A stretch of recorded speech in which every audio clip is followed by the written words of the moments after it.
Hello नमस्कार दोस्तों, कैसे हैं आप सभी। एक बार फिर से आप सभी का स्वागत है आपके अपने यूट्यूब चैनल प्रॉफिट स्टडी में। तो जैसा कि हम लोगों ने कल के वीडियो में देखा था कि आपका कोंकण रेलवे की तरफ से बिग अपडेट निकल के आ रही है और उसमें आपका रेलवे ग्रुप डी को लेकर बात करें तो उसमें और भी बहुत सारे अन्य पदों पर वैकेंसी का नोटिफिकेशन जारी किया गया है।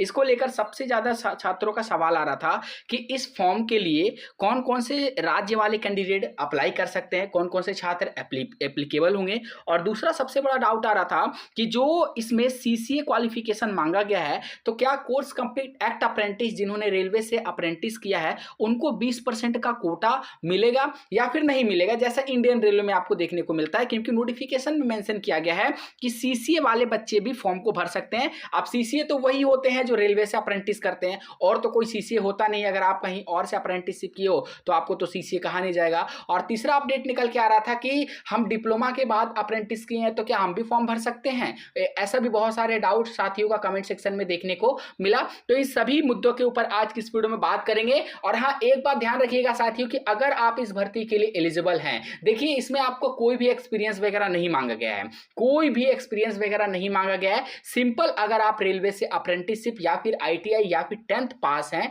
बाकी हम पोस्ट वाइज आपको डिटेल बताएंगे जब नोटिफिकेशन पे चलेंगे, ठीक है। तो आप लोगों के लिए एक बहुत अच्छा अपॉर्चुनिटी है और जो कैंडिडेट एलिजिबल होंगे इस अपॉर्चुनिटी को बिल्कुल भी मिस मत करिएगा। क्योंकि जिस तरह आपको इंडियन रेलवे में सारा फैसिलिटी देखने को मिलता है, सारा का सारा आपका सेम पे स्केल, सारा जो बेनिफिट्स है, छुट्टियां हैं, सिलेक्शन प्रोसेस है, सिलेबस है, सारा का सारा सेम आपको कोंकण रेलवे भर्ती में देखने को मिल रही है। तो चलिए वीडियो की शुरुआत करते हैं। इससे पहले जितने कैंडिडेट चैनल पर फर्स्ट टाइम सब्सक्राइब नहीं किए फटाफट करके सब्सक्राइब कर लीजिएगा, ताकि रेलवे भर्ती की पल पल की अपडेट आप लोगों को मिलती रहे। और आगे ये भी देख लेंगे कि किस दिन से आवेदन शुरू हो रहे हैं और एप्लीकेशन फीस, एज लिमिट वगैरह क्या रखा गया है। तो कल के वीडियो में हम लोगों ने बेसिक जो डिटेल था कोंकण रेलवे नई भर्ती का, उसमें बेसिक डिटेल को हम लोगों ने कवर किया था। फिर भी एक बार आपको यहाँ पे रिमाइंडर दे देते हैं। तो देखिए, ये जो आपका ऑनलाइन आवेदन शुरू होगा और ये नोटिफिकेशन आपको प्रॉफिट स्टडी ऑफिशियल टेलीग्राम में मिल जाएगा। डिस्क्रिप्शन में आपको लिंक दिया गया है, नहीं तो आपको टेलीग्राम में जाके सर्च करना है प्रॉफिट स्टडी ऑफिशियल, वहां पे ज्वाइन होकर इस मेरिट लिस्ट को आप डाउनलोड कर सकते हैं।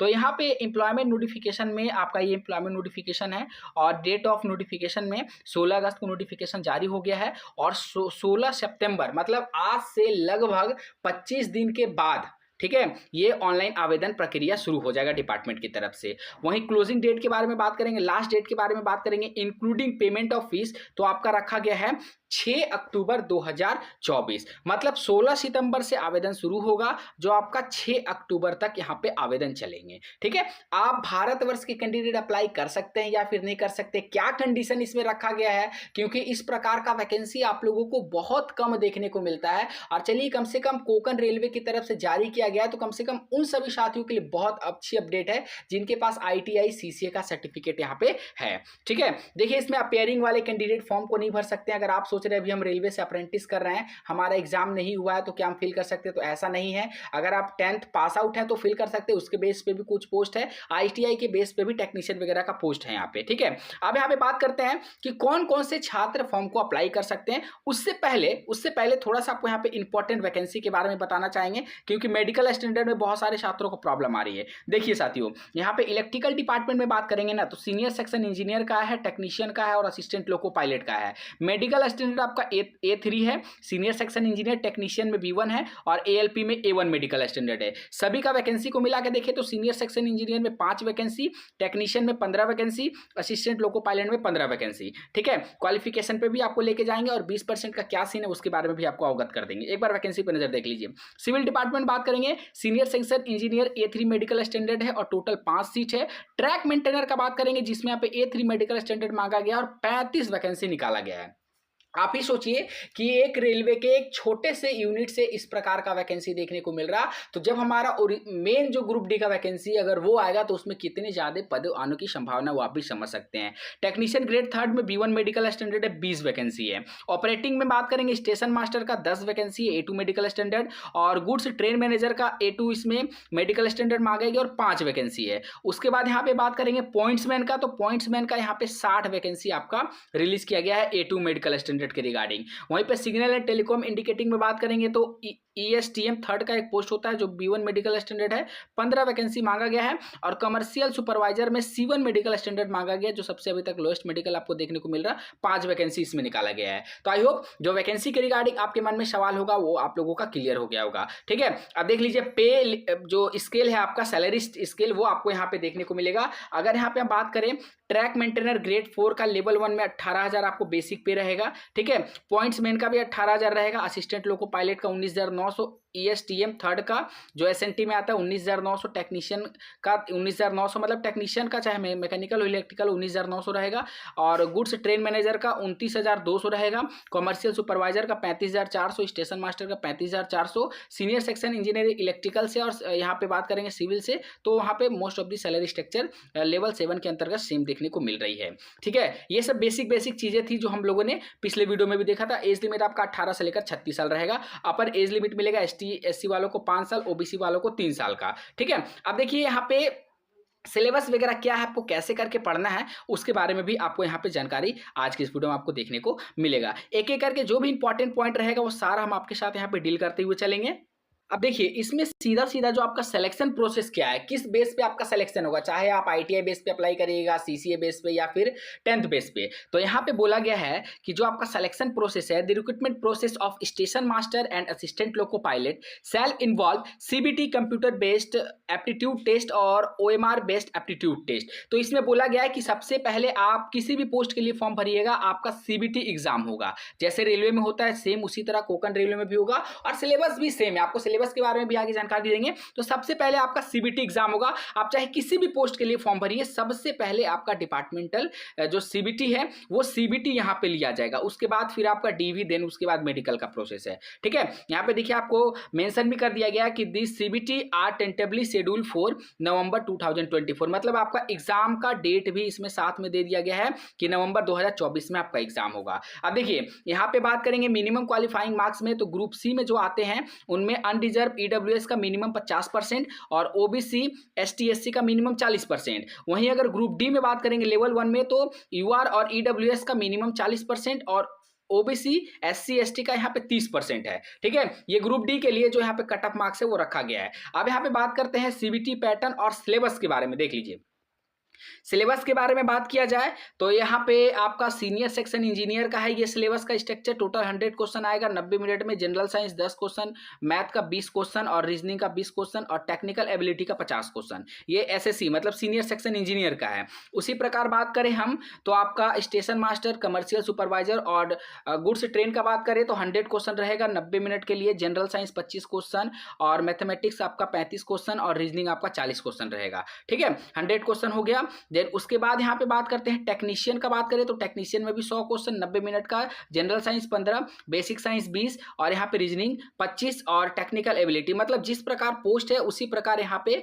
ऑफिशियली सिलेबस भी आपको मेंटेन किया गया है। ALP का सिलेबस देख लीजिए, ALP का है यहाँ पे टोटल नंबर ऑफ क्वेश्चन 100 और यहाँ पे exam duration 90 minute, basic general science 15, mathematics 20, reasoning 25 और टेक्निकल एबिलिटी 40 नंबर का हो गया। मतलब एक ही CBT के अंतर्गत आपको यहाँ पे निपटारा कर दिया जाएगा। अब बात करते हैं ग्रुप D में लेवल 1 में जो यहाँ पे ट्रैक मेंटेनर और पॉइंट्स मैन का वैकेंसी है, उसमें भी आपका 100 क्वेश्चन 90 मिनट, बेसिक साइंस का 20 हो गया और मैथमेटिक्स का 30 हो गया, जनरल अवेयरनेस का 50 हो गया। तो इस तरह आपका 100 क्वेश्चन 90 मिनट में आपको सॉल्व करना है। ऑब्जेक्टिव टाइप रहेगा और ये सारा आपका ऑफिशियली सिलेबस है। आप बोलोगे तो सिलेबस के ऊपर भी हम एक डिटेल वीडियो बना देंगे कि आपको किस प्रकार से यहाँ पे अपना तैयारी जो है करते रहना है। और देखिए इसमें भी नॉर्मलाइजेशन का सेम प्रोसेस रखा गया है, तो इस बात का भी ध्यान आपको रखना है। ठीक है, नॉर्मलाइजेशन इसमें भी होगा जैसे आपका रेलवे के मेन एग्जाम में होता है, और फिजिकल एफिशिएंसी टेस्ट भी होगा। जो भी एलिजिबल होंगे जैसे जो ग्रुप D वाले होंगे उन लोगों के लिए फिजिकल एफिशिएंसी टेस्ट भी रखा गया है। ठीक है, A1 मेडिकल स्टैंडर्ड में क्या आता है विजुअल सीजन का, वो आप लोग यहाँ पे अपना देख सकते हैं। एग्जामिनेशन फीस में बात करेंगे तो यहाँ पे 885 का आपको फीस लगेगा और एप्लीकेबल फॉर 750 रुपये आपका एप्लीकेशन फीस और 18% GST लगेगा। ठीक है, जो आपका 135 हो गया। और गेटवे आपका ऑनलाइन यहाँ पे फीस का भुगतान करना है। जो candidate ST/SC, ex serviceman, female minority और economically backward class EBC and PWD category से होंगे उनको यहाँ पे फीस का भुगतान नहीं करना है, इस बात का भी ध्यान रखिएगा। ठीक है, चलिए नेक्स्ट यहाँ पे और क्या क्या इंपॉर्टेंट चीज़ों को बताया गया है। मोड ऑफ पेमेंट ऑनलाइन होगा, आप लोग जान गए। और इंस्ट्रक्शन ऑफ इक्वल लेटर, जब आप शॉर्ट लिस्टेड हो जाओगे तो आपका इक्वल लेटर आएगा और आपको फ्री ट्रेवल, जो ST SC के कैंडिडेट होंगे उनको फ्री ट्रेवल पास भी मिलेगा। मतलब सेम टू सेम रेलवे का जैसा प्रोसीजर को फॉलो किया गया है वैसे ही आपको ये फॉलो करके इस नोटिस को भी बनाया गया है। ठीक है, तो चलिए एक बार आप यहाँ पे देख लीजिए कि क्या क्वालिफिकेशन में क्या क्या रखा गया, ताकि जो प्रीवियस वीडियो छात्र नहीं देख पाए थे वो लोग यहाँ पे अच्छे से समझ सकें। सबसे पहले हम आपको बता देते हैं यहाँ पे कि कमर्शियल में अगर आप अप्लाई करिएगा तो इसमें ग्रेजुएशन मांगा है, और अगर सिग्नल एंड टेलीकॉम में अप्लाई करिएगा तो 10th प्लस ITI, और नहीं तो 10th प्लस अप्रेंटिस, नहीं तो 10th plus 2 with physics math से। ठीक है, ऑपरेटिंग में अगर स्टेशन मास्टर का फॉर्म भरिएगा तो ग्रेजुएशन चाहिए, गुड्स ट्रेन मैनेजर का ग्रेजुएशन चाहिए, और पॉइंट्स मैन का भरिएगा तो पॉइंट्स मैन में सिंपल 10th वाले छात्र फॉर्म भर सकते हैं। ठीक है, टेक्निकल ग्रेड 3rd के अंतर्गत मैकेनिकल डिपार्टमेंट में सेम आपका मैट्रिकुलेशन प्लस ITI चाहिए। ITI में आपका ये सारा ट्रेड देखिए मेंशन किया गया, आप एक एक करके नोट कर सकते हैं। और इसके साथ साथ अगर ये नहीं है तो आप, अगर आपने अप्रेंटिसशिप की किया, अप्रेंटिस सिर्फ रेलवे से चलेगा, इस बात का भी ध्यान रखिएगा। ट्रैक मेंटेनर का बात करें तो ट्रैक मेंटेनर में सिर्फ यहाँ पे 10th वाले छात्रों को मौका दिया गया है। ठीक है, उसी प्रकार यहाँ पे बात करते हैं असिस्टेंट लोको पायलट में, तो इसमें आप जान ही रहे हैं ITI और एक्ट अप्रेंटिस, इसके साथ साथ डिप्लोमा वाले कैंडिडेट भी फॉर्म भर सकते हैं। ठीक है, इस तरह का जो आपको क्वालिफिकेशन है वो आपको यहाँ पे देखने को मिल रहा। अब सबसे जरूरी बात कि क्या 20% का हमें आरक्षण मिलेगा, जो CCA वाले कैंडिडेट हैं उनको 20% का आरक्षण मिलेगा। तो देखिए साथियों, कोंकण रेलवे की तरफ से नोटिफिकेशन में ऐसा कुछ भी मेंशन नहीं किया गया है कि जो CCA वाले साथियों हैं उनको यहाँ पे 20% का आरक्षण वगैरह मिलेगा, ऐसा कुछ भी नहीं है। ठीक है, इसमें आपको सिर्फ और सिर्फ जो वैकेंसी है, जो सीट पे लिए CCA मांगा गया है उस सीट पर आप अपना फॉर्म भर सकते हैं। इस वैकेंसी में नहीं मिलेगा, परंतु रेलवे का जो ग्रुप D का आएगा, जो लार्ज नंबर में आएगा, हो सके लाखों में भी पद देखने को मिल सकते हैं, उसमें आपको 20% आरक्षण 1/3 और 2/3 और 20 जो PT है उससे आपको रिलैक्सेशन मिलेगा। अब सबसे बड़ी बात आती है कि कौन कौन से लोग इस फॉर्म को भर सकते हैं। देखिए उसमें अगर बात करेंगे तो आपको नोटिफिकेशन के फर्स्ट पेज पे लेके चलते हैं, और जैसे फर्स्ट पेज पे जाइएगा तो आपको यहाँ पे बता दिया गया, सबसे पहले इंट्रोडक्शन में ही आपको बता दिया गया है कि वैसे कैंडिडेट फॉर्म को भर सकते हैं। देखिए वैसे कैंडिडेट फॉर्म को भर सकते हैं जो लैंड लोजर कैंडिडेट हैं, candidate registered in employment exchange in KR route, और उसके बाद यहाँ पे जिसके पास डोमिसाइल है महाराष्ट्र का, गोवा का, कर्नाटका का। ठीक है, ये सभी छात्र फॉर्म भर सकते हैं। तो सोचिए महाराष्ट्र वाले बहुत सारे छात्र अप्रेंटिस करते हैं, तो उन लोगों को गोल्डन अपॉर्चुनिटी मिलेगा, क्योंकि इस तरह का वैकेंसी के बारे में जल्दी आपको कोई जानकारी भी नहीं देता है, तो इसीलिए यहाँ पे कॉम्पिटिशन भी कम रहेगा। और गोवा और यहाँ पे कर्नाटका वाले, ये 3 राज्यों के लिए तो बाहर समझिए एक तरफ से आ गया, भले वैकेंसी कम है परंतु यहाँ पे नंबर ऑफ एप्लीकांट भी कम ही रहेंगे। ठीक है, बाकी बहुत जल्द आपका अक्टूबर में और फिर से ग्रुप D का नोटिफिकेशन जारी होगा। ये तो कुछ पद पर आया था, परंतु वो उम्मीद है कि लाखों की संख्या में ग्रुप D का नोटिफिकेशन देखने को मिलेगा। तो मैं उम्मीद करता हूं कि आप लोग अपना अप्रेंटिस अच्छे से कंप्लीट कर रहे होंगे, बहुत लोगों का कंप्लीट होने वाला भी होगा, और आप लोग अपना तैयारी में लगे होंगे। बाकी जो भी अपडेट आएगा, रेगुलर अपडेट आपको दिया जाएगा। नोटिफिकेशन आपको डिस्क्रिप्शन में टेलीग्राम का लिंक है, वहां मिलेगा, वहां से जाकर डाउनलोड कर लीजिएगा। और रेलवे का लेटेस्ट इंपॉर्टेंट अपडेट पाने के लिए चैनल को जरूर से जरूर सब्सक्राइब कर लीजिएगा, ताकि रेगुलर अपडेट आप लोगों को मिलते रहे। चलिए आज के लिए इतना ही, मिलेंगे आपसे नई भर्ती नई जानकारी के साथ, तब तक के लिए जय हिंद, जय भारत।